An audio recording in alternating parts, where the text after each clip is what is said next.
chaanaalii maatii keenyaa baga nagahaan dhuftanii chaanaalii kana irratti yoo follow gootan like yoo gootan maatii yoo taatanii wanna baay'ee argitu fakkeenyaaf nyaata aadaa nyaata ammayyaa huccuu aadaa garagaraa akkamitti akka uffatan yoom akka uffatan ka irraa barattaniif ka argitanii gammaddan ta'a addaammoo ka isinitti agarsiisnu marqi carreen akkamitti akka hojjetamu isinitti agarsiisna nu faana turaa baay'ee isin jaalannaa galatooma. Wantoota marqa carreef nu barbaachisan daakuu garbuu, barbarree, soqidda xiqqoo, dhadhaa, saanii itti qopheessinuuf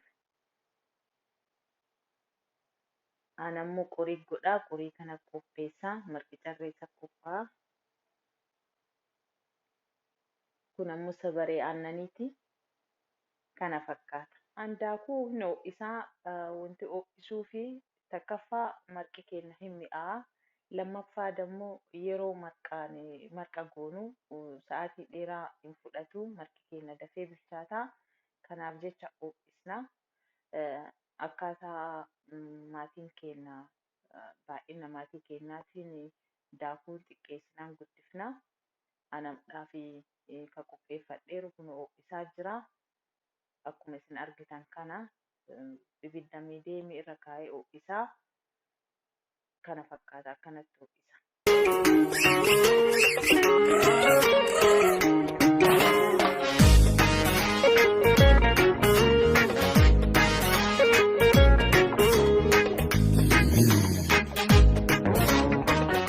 Daakuun keenya amma qophaa'eera. Meeshaatti garagalfannaa. Bishaan illee irra kaa'ee jira. Haga bishaan naa danfuuf daakuu kiyya ho'isee qopheeffataara. Akkuma argitan kana daqiiqaa 3 haga 5tti yoo ho'isne nu ga'a. Ibidda miidiyeemii irra goona. Akkuma argitan hagaan daakuu kiyya qopheessuuf bishaan danfee na eegeera. Bishaan danfe sanitti barbaree buusa'an. Maaliif yoo jettan marqi magaala bareedaa isaa ta'eetiin bareedaa. Barbareen illee irra dha'uu yoo sirriitti bishaan waliin danfe soqidda illee itti buufnaa. Achiin booda haxumaan waliin geennee kaaneet laalla jechuu soqiddi irra dha'eeraa fi hanqataa laallee soqidda keenya yoo laalleen booda hin qadaanna akka sirriitti bishaan danfu jechuu. Sirriitti akka bishaan danfu amma hin qadaannaa haxumaan waliin gahaa jira. Yoo qadaannee booda daqiiqaa takkittiin booda sirriitti danfaa amma qadaadaa jirra. Akkuma isin argitan qadaadaa jirra. Amman bannaa yoo bannu kun akka argitan sirriitti danfee jira. Bishaan akkana danfuu qaba. Marqa mi'aatu marqama. Yoo bishaan kun akka isin argitan kana danfuu qaba bishaan. Bishaan isaan osoo hin danfine yoo itti buusan marqillee nu mi'aawu dafeellee hin bilchaatu jechuudha. Kun akkuma argitan amma daakuu itti buufataarra. Daakuu keenya sirriitti itti buufnaa. Duraan haga maatii keenyaa nama tokko haa ta'u nama 3 haa ta'u laaltanii isinuu waan maatii keessanii isinii ga'u qopheessitanii ho'iftanii amma kunoo itti buuseeraa marqaa jirra jechuudha. Marqina sirriitti akka daakuu adiin keessatti hafnetti sukkuumna jechuudha.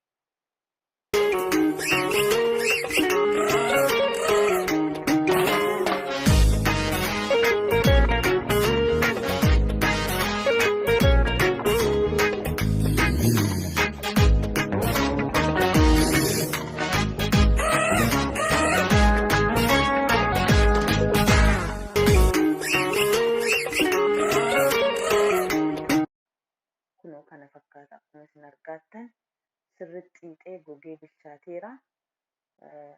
Daakuu yoo ho'ifneef bishaan sirriitti yoo nu danfe marqi keenya daqiiqa 20 haga 25 hin turu. Marqa bareedaa ta'a akkuma isin argitan kan yoo waliin geenyu daakuun illee hin jiru gogee sirriitti bilchaateera. Kun akka isin argitan kana wanti xiqqoo illee garaa nama hanqatu hin jiru. Amma baasuuf daqiiqa muraasa nu hafa. Akkana goonee kaaneetiin laallee gamaa gamana gara gaggalchinee akkam akka inni bilchaatee maaltu keessatti hafeera ka jedhu laaluuf akkana godhaarra bilchaateera already daqiiqaa 20 irra tureera.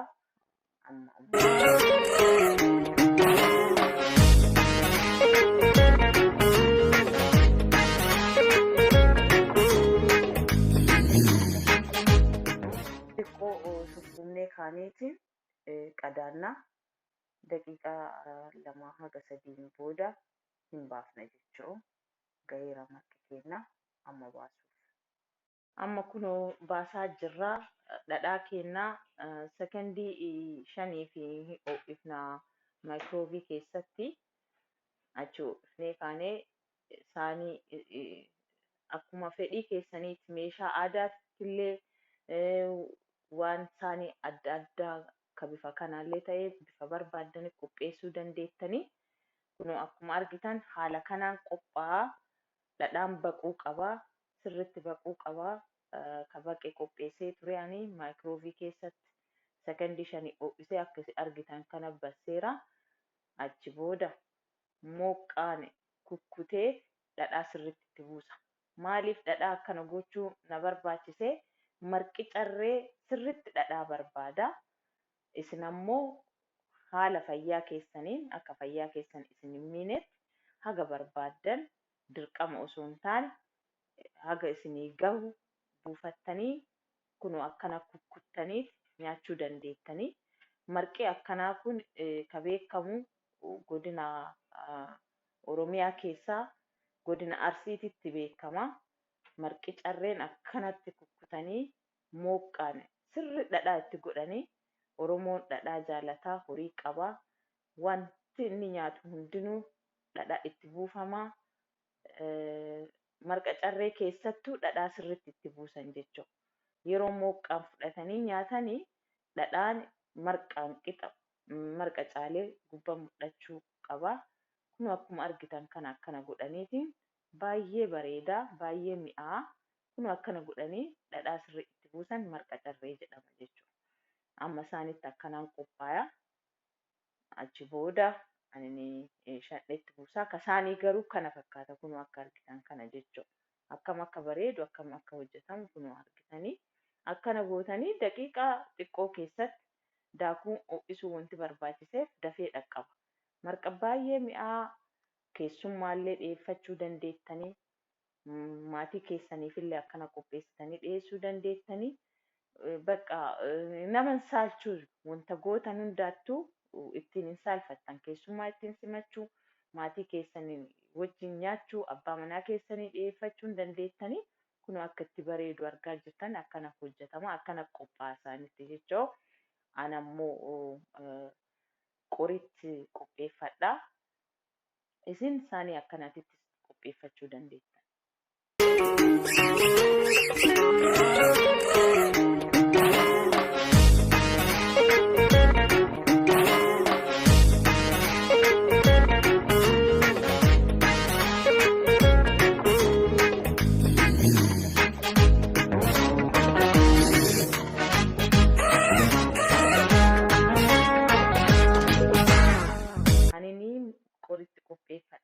Kun akkuma argitanii baay'ee bareedaa isaati. Qoritti yoo qophaa'u kana fakkaataa. Marqii ol guuteera dhadhaa irra jigeera carree jechuun kun akkuma argitan dhadhaan qaccee irratti mul'ataara. Marqi keenya qophaa'eera. Kun amma aannan buusaarraa akkuma argitan sabaree keessaa bu'aa aannan akkana qophaa'aa aannanillee marqillee aannanillee waliin bareedaa. Kun akka isin argitan kana qophaa'ee keessummaan simanna jechuudha. Ofii keenyaallee mana qopheeffannee nyaannaa. Isinis mana keessan taa'aatii akka an qopheesse kanaan qopheeffadhaa nyaadhaa. Yoo jaalattan laayik, sheer, sabskiraayibii nu godhaa. Maatii chaanaaliin maatii ta'a. Instaagiraamii irratti illee maatii nuun ta'a. Koomentii keessan hin barbaannaa. Koomentiin keessan nu ijaaraa. Baay'ee isin jaalannaa. Torbaan nyaata gara biraatiin haga walitti deebisnu nagayatti.